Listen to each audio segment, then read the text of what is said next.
Kumuha naman tayo ng update sa nangyaring sunog kaninang umaga sa isang subdivision sa Matandang Balara sa Quezon City. Si Carms Magluyuan, una sa Balita Live. Yes, Carms? Zay, sinalubong ng lungkot ang unang araw ng Disyembre ng isang residente sa Premier Court 1 Subdivision sa Subarega Street, Matandang Balara matapos sumiklab ang sunog sa kanilang tahanan. Ayon sa renter ng nasunog na bahay, mag-isa lamang siya nung mga oras na maamoy niya ang usok. Ngunit di niya ito pinansin sa pag-aakalang may naninigarilyo lamang. Nagulat na lang siya nang marinig niya ang sigawan ng mga kapitbahay at doon niya napagtanto na unti-unti nang nilalamon ng apoy ang kanyang bahay.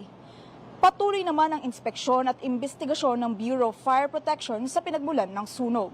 Inaalam din nila kung magkano ang naitalang pinsala sa nasunugan ng tahanan. Pero batay sa tansya nila, more or less 150,000 ang danyos. Samantala, idineklara ang fire out kanina mag-aalas 11 ng umaga. Wala naman na italang nasaktan sa nasabing insidente. At yan muna ang latest dito, balik sa inyo dyan, Sai.